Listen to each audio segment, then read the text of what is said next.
Hi everyone, welcome to MBA Pathshala. Hope you're doing well. So this is the next video in the LRDA Basic to Advanced practice series.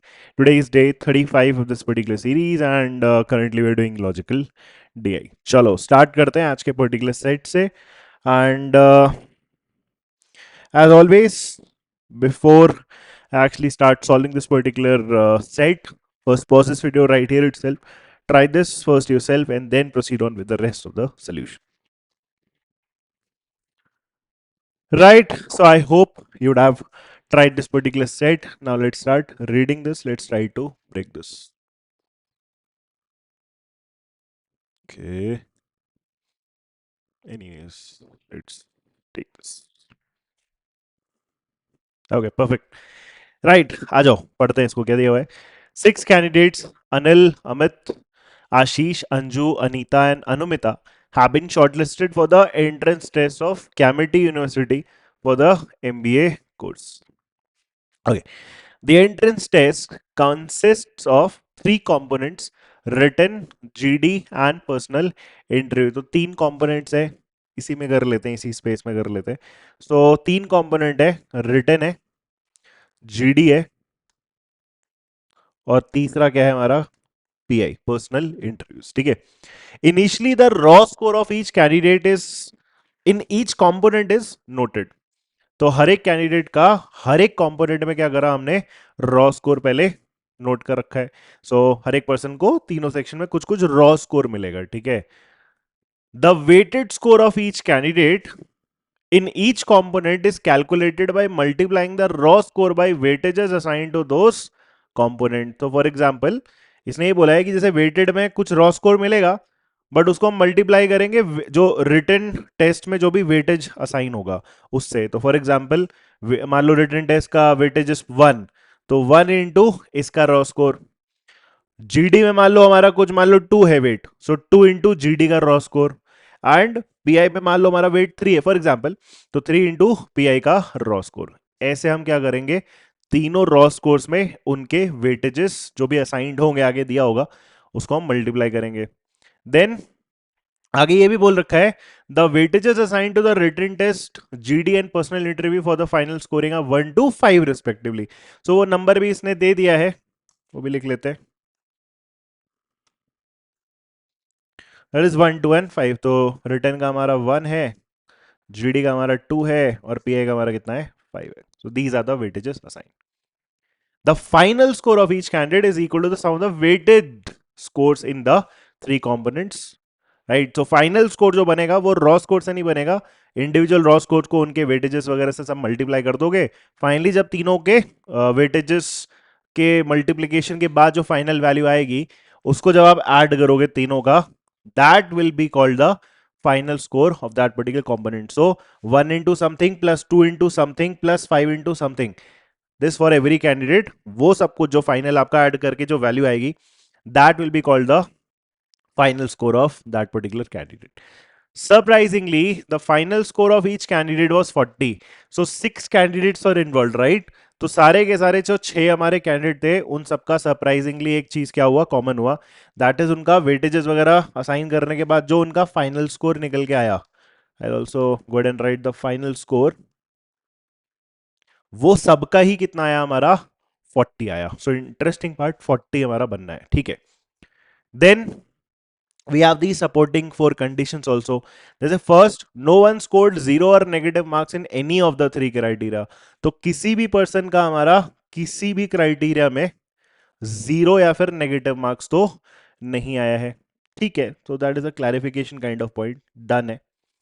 Second point, the candidate who got the highest raw score in personal interview got the same score in the written test as well. Now we can actually start thinking from here itself. जैसे कि इसने ये बोला है कि कोई एक ऐसा कैंडिडेट होगा, राइट राइट, जिसका पीआई में मैक्सिमम आएगा. राइट, मतलब जिस भी कैंडिडेट का लेट्स से पीआई में हाईएस्ट स्कोर आएगा, हाईएस्ट रॉ स्कोर आएगा, right, he got the same raw score in the written test as well. तो उसी पर्सन का रिटन टेस्ट में जो भी वैल्यू आएगा वो पीआई के बराबर आएगा. तो जिस भी पर्सन को हम पीआई वाले 6 लोगों में से जो हाईएस्ट पॉसिबल वैल्यू आएगी, वो जिस पर्सन का आएगा उसका रिटर्न में भी पीआई के बराबर रॉ स्कोर आने वाला है। ठीक है, so that is the second condition. Will come back to this. इसको हम यूज करेंगे, इसी से हम स्टार्ट करने वाले हैं। डेफिनेटली आई स्टार्ट थिंकिंग कि वो हमारा जो पीआई में वो जो भी पर्सन है जिसको पीआई का हाईएस्ट पॉसिबल वैल्यू मिला है उसका क्या वैल्यू होगा, क्योंकि वो चीज रिटर्न में भी जाना है। So will start thinking around that. Just let's complete all the points. Supporting points अगर कुछ हुए तो उसको हम पहले पढ़ लेते हैं। तो ठीक है, सेकंड पॉइंट हमने पढ़ लिया। Third, the sum of the raw scores of each candidate in the three components is different and is less than 20. So याद करो, ओरिजिनली तो हर पर्सन को तीनों क्राइटेरिया में कुछ कुछ रॉ स्कोर मिलेगा ना, तो वो रॉ स्कोर का जो एडिशन है हर एक पर्सन का, राइट, एक तो वो डिफरेंट भी है, तो रॉ स्कोर हमारे सारे डिफरेंट आने वाले हैं। मैं रॉ फाइनल स्कोर तो एनीवेज नहीं लिखना चाहिए, फाइनल स्कोर तो मेरे को 40 एनीवेज पता है ना, तो फाइनल स्कोर की जगह ना रॉ स्कोर लिखते हैं, वो ज्यादा बेटर पड़ेगा, बिकॉज रॉ स्कोर हमारा डिफरेंट होने वाला है, राइट। तो the sum of the raw scores of each candidate in the three components is different, तो हर एक पर्सन का जो रॉ स्कोर आएगा वो डिफरेंट भी आएगा, and it has to be less than 20 also. Raw score का जो हर पर्सन का एडिशन आएगा across the three sections I would say is less than 20। ठीक है, last point, no two students had the same raw score in the written test. तो written test में जो 6 लोग हैं उन सबका डिफरेंट रॉ स्कोर आना चाहिए, and the same holds true for the other two criteria as well. So nice, this is what I actually needed, कि ये जो तीनों हमारे क्राइटेरिया है ना, रिटर्न, जीडी एंड पीआई, तो I need 6 different values here also, 6 different values here also, 6 different values here also. ऐसे ही हमारा ये सेट क्या है, स्ट्रक्चर्ड। ठीक है, the conditions are well taken care of, हमने पढ़ लिया है। अब स्टार्ट करते हैं जरा इस सेकंड वाले पॉइंट को तोड़ने से, बिकॉज इसने बोला कि जिस भी पर्सन का पीआई में हाईएस्ट रॉ स्कोर आया है उस पर्सन का जो रिटर्न वाला रॉ स्कोर है वो उसके पीआई के बराबर है। नाउ लेट्स स्टार्ट थिंकिंग कि हम क्या दे सकते हैं उस पर्सन को जिसका पीआई में हाईएस्ट है। नाउ अंडरस्टैंड वन थिंग, कि जो ओवरऑल स्कोर है, जो फाइनल स्कोर है वो 40 है ना सबका। देखो, पीआई में लेट्स स्टार्ट थिंकिंग, जैसे अगर मैं रैंडमली पहले सोचना स्टार्ट करूं, ठीक है, रैंडमली सोचता हूं मैं, 6 डिफरेंट वैल्यूज मेरे को पीआई में चाहिए, जीरो किसी का हो नहीं सकता, नेगेटिव किसी का हो नहीं सकता। अगर मैं लीस्ट पॉसिबल नंबर्स की भी बात करता हूं पीआई में, अगर 6 लोगों को मेरे को देना है डिस्टिंक्ट, तो मैं 1 2 3 4 5 6 की बात करूंगा। Now 1 2 3 4 5 6 seems very easy, right. 6 के ऊपर हो सकता है क्या, right, can I have the highest possible score above 6 also.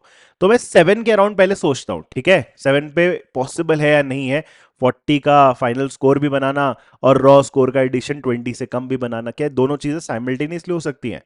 तो देखो, लेट्स से अगर मैं बोलता हूं कि वो जो पर्सन है जिसको पीआई में हाईएस्ट मिला है, मान लो उसका हम बोलते हैं कि 6 से ऊपर एक बार 7, क्योंकि 6 रख के याद करो वो सॉर्ट आउट हो जाएगा, 6 5 4 3 2 1 ही आना है। 6 अगर नहीं है तो फिर पॉसिबिलिटीज बनेंगी, तो पहले मैं उनको क्लियर कर लेता हूं कि लेट्स से अगर 6 नहीं है, 6 से ऊपर है, लेट्स से 7। अब अगर उस पर्सन का फॉर एग्जाम्पल पीआई में 7 है, तो इसका रिटर्न में भी 7 ही होना पड़ेगा ना। जिस पर्सन को पीआई में 7 मिलेगा, let's say 7 being the highest, तो उसको रिटर्न में भी सेम मिलना है, उसने बोला था, वो स्पेशल कंडीशन थी कि उसका रिटर्न वाला भी पीआई के बराबर रहेगा। But in this case if you notice, 5 into 7 35 plus 7 already 41 पहुंच चुका है। फाइनल स्कोर की मैं बात कर रहा हूं, फाइनल स्कोर तो हर पर्सन का 40 होना चाहिए ना। अगर आप 7 दोगे किसी को, और 7 बीइंग द हाईएस्ट स्कोर अगर हम कह रहे हैं, तो फिर उस पर्सन को रिटर्न में भी 7 देना पड़ेगा। फिर प्रॉब्लम यह है कि इन दोनों का ही ऑलरेडी एडिशन मेरा 41 जा चुका है, बट तीनों का वेटेड स्कोर जो एडिशन करने के बाद आना चाहिए था वो हमारा 40 होना चाहिए था। So that actually tells me one thing, कि वो इजी वाला सिनेरियो ही बनने वाला है। क्या, कि जो भी पर्सन को पीआई में हाईएस्ट एक्चुअली में वैल्यू मिली है, that highest value is essentially 6 ही है। तो अब देखो मैं काम करता हूं, मैं ना 6 रोज क्रिएट कर लेता हूं थोड़ा सिंपल रखने के लिए। 1 2 3 4 5 एंड 6 रिटर्न्स के स्कोर, जीडी के, बेसिकली हम यहाँ पे रॉ स्कोर लिखेंगे, ये भी ध्यान रखना, ठीक है, एंड फाइनल रॉ स्कोर। तो मैं क्या बोल रहा हूं, मेरे को अब पता है, बिकॉज हाईएस्ट जो भी हमारा पीआई का स्कोर आने वाला है वो 6 आने वाला है, वो 7 कभी जा नहीं सकता, और 6 लोग हैं और जीरो किसी का हो नहीं सकता, नेगेटिव किसी का हो नहीं सकता। सो डेफिनेटली मैं बोल रहा हूं कि पीआई में जो 6 हमारे स्कोर है वो 6 5 4 3 2 और 1 आएंगे। किसका क्या है वो अभी फिलहाल हम बता भी नहीं पाएंगे, क्योंकि उसके अराउंड नोटिस करोगे तो कंडीशंस ही नहीं है, वो सब कुछ क्वेश्चंस के थ्रू फिगर आउट होगा। तो 6 5 4 3 2 1 हमारा पीआई के 6 डिफरेंट स्कोर हुए। नाउ पहले इस पर्सन को देख लो, क्योंकि इस पर्सन में डायरेक्ट कंडीशन है कि जिस भी पर्सन का पीआई में हाईएस्ट आएगा उस पर्सन का रिटर्न का भी वही सेम स्कोर आएगा, तो इसका भी कितना आएगा, 6 आएगा। नाउ अंडरस्टैंड वन थिंग, इसका फाइनल स्कोर तो मेरे को पता है ना, ऑलरेडी सॉर्टेड है, 40 है। तो ऑलरेडी देख लो इसका कितना है, 5 6 30 है, और ये कितना है, 6 है। ठीक है, सो 30 प्लस 6 36, 36 ये हो गया, टोटल 40 बनना है। सो यहां कितना स्कोर दोगे कि ओवरऑल 40 बनेगा, सो सिंपल हो गया ना, 6 30 36, 4 आना चाहिए। सो 2 इंटू समथिंग करके आपका रिमेनिंग 4 बैलेंस आउट हो जाना चाहिए। सो यहाँ कितना आएगा फिर तुम्हारा, 2 आएगा। एंड इस पर्सन का अगर मैं रॉ स्कोर की भी बात करूं, सो वो कितना हो गया, 6 6 12 to 14। So essentially we are done with that person जिसका हमारा पीआई में क्या था, हाईएस्ट पॉसिबल स्कोर था। I hope this is clear. Now अब इसके बाद थोड़ा सा हम दूसरे डायरेक्शन में जाके सोचना स्टार्ट करेंगे। दूसरे डायरेक्शन में क्यों, क्योंकि देखो मेरे को ये नोटिस करना है, जैसे किसी भी पर्सन के लिए अगर रिटर्न जीडी और पीआई मान लो, अगर ओवरऑल हम ए बी सी स्कोर्स की बात करते हैं, तो मेरे पास एक ब्रॉडर कंडीशन ना हमेशा रहती है, क्या कि A plus B plus C has to be less than what, 20। ये बोला है ना उसने। तो हम क्या करते हैं, सबसे पहले ना हम उल्टा स्टार्ट करते हैं इसमें। यहां इसलिए किया था क्योंकि 6 के रिस्पॉन्डिंग 6 मेरे को पता था। हम उल्टा स्टार्ट करते हैं, let's start with the lowest number, क्योंकि ऐसे सिचुएशन में ना एक्सट्रीम्स पे काम करना सबसे हमारे लिए कन्वीनियंट होता है। तो actually can focus around this one first. अब देखो क्या क्या है इसमें, क्या क्या कर सकते हैं। सबसे पहले तो जैसे मान लो एग्जांपल के लिए यहां पे ए है और यहां पे बी है, एक्सप्रेशन लिखने के पर्सपेक्टिव से ओनली, लेट्स से यहां ए है और यहां पे बी है, तो व्हाट कैन आई एक्चुअली से कि ए प्लस 2 टाइम्स बी कितने के बराबर होना चाहिए, ये आप लिख सकते हो। क्यों, क्योंकि a plus 2b plus 5 is equal to 40। तो 5 उधर जाके सब्ट्रैक्ट हो जाएगा, सो कितना हो जाएगा, इसकी वैल्यू 35 होनी चाहिए। ये रिलेशन आ गया। So a plus 2b is equal to 35। तो एसेंशियली यहां से हम क्या करना स्टार्ट करेंगे, हम पॉसिबल वैल्यूज देखना स्टार्ट करेंगे, a और b में क्या कॉम्बिनेशन आप डाल सकते हो।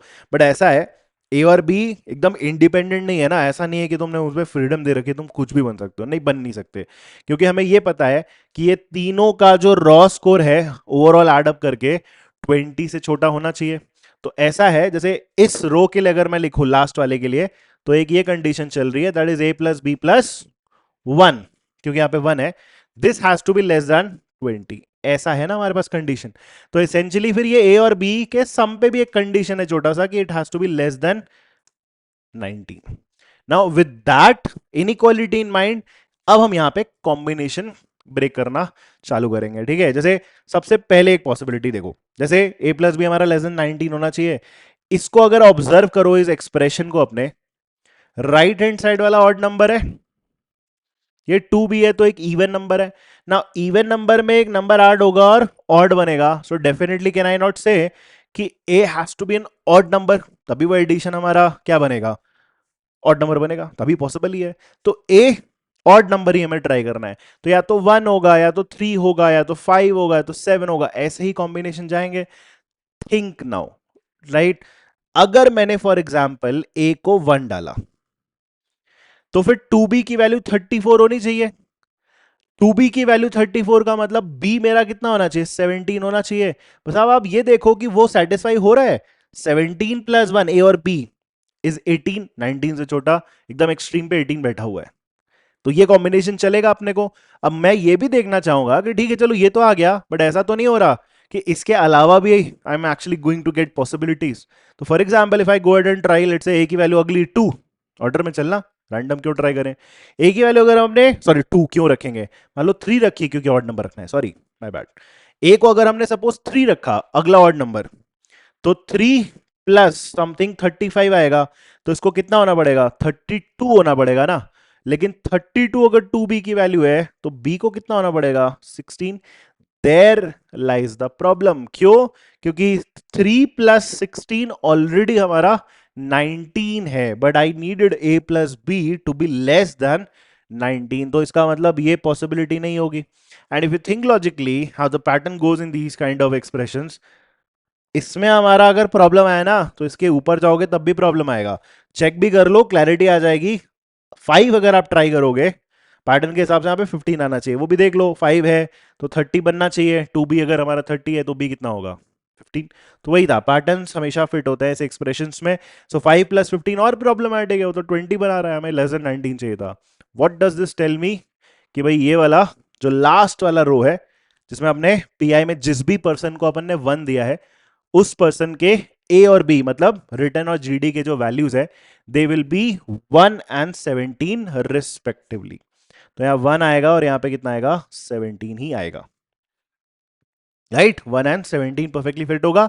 एंड इस पर्सन का रॉ स्कोर अब नोटिस करो तो 17, 18 और 19 बन गया। तो अब और किसी का 19 भी नहीं बन सकता, वो भी इंपॉर्टेंट हो गया, राइट। नाउ इससे मेरे को अब समझ में आ रहा है कि ठीक है, इसमें ना एक ही पॉसिबिलिटी आई, तो अगला वाला ना 2 ट्राई करना चाहिए सेम तरीके से। अब जैसे 2 के लिए सेम चीज अगर मैं बोलूं कि चलो यहाँ पे ए है और यहाँ पे बी है, तो हम सेम इक्वेशन बना सकते हैं। A into one is A, 2 into B, so A plus two B वापस लिख देता हूं मैं। फेमिलियर एक्सप्रेशन बनेंगे बार बार। ए प्लस टू बी और उसकी वैल्यू कितनी होगी, तो A plus two B plus 10 should be 40। तो 40 माइनस 10, इसकी वैल्यू हमारी कितनी आ जानी चाहिए 30 आनी चाहिए। पहली चीज तो ये। दूसरा, ए प्लस बी पे जो इनइक्वालिटी बनाते हो अगर मैं वापस बनाऊं तो क्या होगा, ऐसे आप ओरली करो उसको, A plus B plus two ऐसे बनेगा रॉ स्कोर का जो एक्सप्रेशन था, A plus B plus two. Now already because एक पर्सन का रॉ स्कोर हमारा 19 आ चुका है, तो अब मैं ये बोल सकता हूं कि इस पर्सन का जो रॉ स्कोर का एडिशन होगा वो 19 से भी छोटा होगा ना। 20 से छोटा लिख सकते थे बट 19 तो एनीवेज बनना ही नहीं है, 19 तो ऑलरेडी इस लास्ट पर्सन का बन चुका है। सो अब इस केस में सेकंड लास्ट रो में a plus B plus two has to be less than 19, इसी लिख देते हैं। So a plus B plus two has to be less than 19 का मतलब a plus B has to be less than 17। अब की बात again a plus B plus two करोगे सेकेंड लास्ट रो में, उसको लेस देन मेरे को लिखना पड़ेगा लेस देन 19, क्योंकि 19 ऑलरेडी बना हुआ है, तो वो वाली वैल्यू 19 से भी छोटी होगी डेफिनेटली, क्योंकि 20 से ओवरऑल सारी ही छोटी होनी है। एक वैल्यू ऑलरेडी 19 आ चुकी है तो अगला वाला 19 से भी छोटा होगा, ठीक है। नाउ फिर से वही है, कॉम्बिनेशन ब्रेक करने की कोशिश करते हैं। तो नोटिस करो यहां से जैसे वही ऑड इवन वाला लॉजिक लगाए। देखो ये नंबर इवन है ना, और राइट हैंड साइड वाला इवन इवन ही आ रहा है, तो ए को फिर इवन ही होना पड़ेगा गारंटी से। तो बस ए को 2 4 6 ऐसे सोचते हैं। तो अगेन आओ सबसे पहले सबसे पहली पॉसिबिलिटी सोचते हैं। मान लो ए को अगर अपने 2 रखा, अब ए को अगर तुम 2 रख रहे हो तो इसको 28 बनना पड़ेगा। 28 बनने के लिए 2 बी को 14 बनना पड़ेगा। नाउ 14 प्लस 2 ए प्लस बी की वैल्यू होगी एंड दैट गोज टू 16। एकदम एक्सट्रीम पे 17 से लेस होना चाहिए था और 16 ही बना इस पे। तो तुम्हें लॉजिक से तुरंत क्लिक करना चाहिए कि अगला अगर हम ट्राई करेंगे ना तो फेल कर जाएगा, वो कर भी लो श्योरिटी आ जाएगी। मान लो अगर मैं इसको 4 लेता हूं तो 2b को 26 बनना चाहिए। 26 2b अगर है तो b 13 बनना चाहिए। सी देयर इज अ प्रॉब्लम, 4 और 13 ए और बी की अगर मैं वैल्यूज रखूंगा तो ये 17 बनेगा, but it had to be less than 17। So this actually tells me कि इसमें भी सिर्फ एक ही कॉम्बिनेशन पॉसिबल है। जब पी आई की वैल्यू हमारी 2 होगी तो ए और बी की जो वैल्यूज होंगी वो क्या होंगी 2 और 14। 2 और 14, क्लियर। नाउ इसके बाद देखो, इसके बाद ना दो रास्ते हैं, यहां से तुम बैठ के पूरा सॉल्व करो, आइडिया तो तुम्हें लग ही गया है कि यहां से यहां तक जाना है, या फिर आप इसमें ना intuitively, because that will definitely working the exam, अगर आप इंट्यूटिवली सोचोगे ना तो पैटर्न तो सेम ही चल रहा है 1 2 3 4 5 6। यहां 1 2 तक आया, इट लुक्स लाइक 3 4 5 6 जाएगा। यहां पे नोटिस करो 17 14 है और 2 तक पहुंचा है, तो यहां पे आपको समझ में आएगा कि यहां पे ना 3 से डिक्रीज हो रहा है। जैसे 3 से डिक्रीज हुआ, फिर 3 से डिक्रीज करके 11 आएगा, 11 3 से डिक्रीज करके 8 आएगा, 8 3 से डिक्रीज करके 5 आएगा, एंड 5 3 से डिक्रीज करके 2 सेटिस्फाई हो जाएगा। तो हम डेफिनेटली यहां से ये सोच सकते हैं कि हाँ सिमेट्री है हर चीजों में, तो यहां से वही ट्रेंड जो होगा वैल्यूज में वो कंटिन्यू होगा। लेट से इन केस तुम्हें जरा से भी डाउट होता है ना, तो आप क्या कर लो ना, एक और पर्सन के लिए वो चीज उठा के चेक कर सकते हो। अगर देखो उसमें भी सेटिस्फाई हुआ ना आपका पैटर्न, मतलब पैटर्न के हिसाब से यहाँ 3 आना चाहिए, यहाँ 11 आना चाहिए, और ये 3 तो है ही।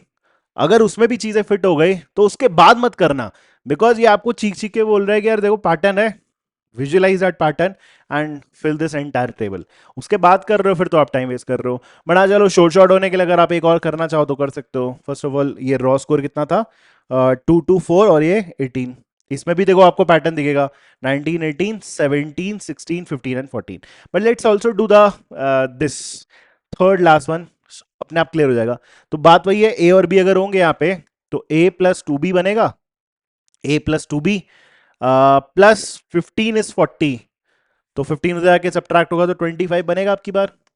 और अब 19 और 18 ऑलरेडी आ चुके हैं, तो इस वाले वैल्यू को 17 से भी सॉरी 18 से छोटा ही नहीं होना पड़ेगा। So a plus B plus three has to be less than 18, है ना। a plus B plus three has to be less than 18। इसका मतलब a plus B has to be less than 18 minus 3, that is 15 से छोटा होना पड़ेगा। और फिर से वही सेम प्रोसेस इसमें अप्लाई कर दो, ए और बी के क्या कॉम्बिनेशन आएंगे।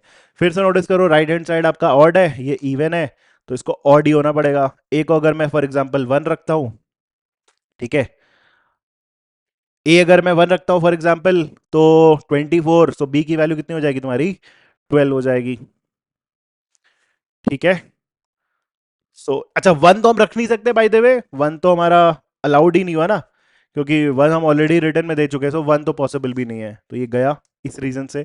ऑड नंबर रखना है तो अगला नंबर हम 3 चेक करेंगे। अब 3 पे अगर मैं इसको देखूं, सो ये 3 plus 22 is 25, so 2 B is 22, तो बी की वैल्यू क्या आ जाएगी 11, एंड 11 प्लस 3 नोटिस करो तो 14 है, जैसा कि हमेशा होता है एकदम एक्सट्रीम पे बैठा है। ए प्लस बी का एडिशन 15 से छोटा होना चाहिए था, और हमारा इस कॉम्बिनेशन से कितना आ रहा है, 14 आ रहा है। So that is the only possibility. इसके बाद अगर तुम 5 ट्राई करते भी हो, सो बी को 10 होना पड़ेगा, बट 10 प्लस 5 वुड बी 15, 15 से छोटा होना चाहिए था। तो देखो पैटर्न फिट हो रहा है, बस इतनी सी बात है। सो यहाँ पे हमारा आ जाएगा 3, और यहाँ पे हमारा आ जाएगा 11, और इसका जो रॉ स्कोर है हमारा कितना आ जाएगा 17। And now I will not do any further in this, यहाँ से अब आपको दिख ही रहा होगा, तो बस इस पूरे पैटर्न को फिट कर दो, 1 2 3 4 एंड 5। यहाँ पे 3 3 के डिफरेंस पे this would be 8, this would be 5, and यहाँ पे भी लगातार ही चल रहा है 17 16 and 15। So these are the 6 different combination of the raw scores. Now यहां से भी अब हम persons को अभी डिसाइड नहीं कर पाएंगे, तो इसके लिए हमें क्या करना पड़ेगा, अपने क्वेश्चंस पे जाना पड़ेगा वन बाय वन, उसी से अब आपको फिगर आउट करनी है चीजें, ठीक है। Let's do this. First problem, if Anil got the lowest raw score in personal interview में उसको लोएस्ट रॉ स्कोर मिला है, तो मतलब अनिल ये है क्वेश्चन के हिसाब से, इसको हम फिक्स नहीं कर देंगे। तो अनिल हमारा लास्ट वाला रो वाला पर्सन हुआ। Then find the difference between his raw scores in written and GD. तो रिटन एंड जीडी का उसका रॉ स्कोर का डिफरेंस चाहिए, तो 1 एंड 16 का difference, so that would be 16, ठीक है, first question. Next second, if Anita got the highest raw score in personal interview, तो अनीता फिर हमारा फर्स्ट रो के हिसाब से आंसर निकलेगा अनीता का, because highest raw score in PI था 6। Then her raw score in GD is, तो रॉ स्कोर इन जीडी कितना हो गया हमारा 2। Third, what was the average raw score of the 6 candidates in personal interview. तो personal interview में average raw score, so 1 to 6 का average चाहिए, तो कंटिन्यूस नंबर ही है एपी में 1 2 3 4 5 6, तो तुम कोई भी like corresponding terms first last second second last average निकाल सकते हो। तो मैं मिडिल वालों का एवरेज निकाल लेता हूँ, 4 + 3 divide by 2 7 by 2 3.5। Done. Fourth, find the sum of the raw score of all the candidates in group discussion. Sum of raw score मेरे को चाहिए, तो इस पूरे का एडिशन चाहिए। 2 + 17 19, 5 + 14 19, 8 + 11 19, 3 बार 19 के पेयर बने, so 19 into 3 that takes our addition to 57। Finally fifth, if Anju got equal raw score in all the 3 section, तो अंजू का फिर तीनों में सेम होना चाहिए, सो ये यही हो सकती है बस 5 5 5। Then her total raw score is, obviously फिर वो क्या बनेगा हमारा 15 ही बनेगा, right. And that is the answer to the last question, right. So I hope you understood this particular set. बस एक क्रैकिंग पॉइंट आपका ये था कि हाईएस्ट वाले ये डिसाइड कर लो पीआई में कितना मिलेगा, एंड फिर 6 5 4 3 2 1 बन के ही 1 के साथ बाद आप कॉम्बिनेशन देखना स्टार्ट करो in the reverse order, will definitely find a pattern. Okay, so I hope you understood this particular set. If you have any doubts, you can just put that in the comments. Thank you. Have a good day. Bye.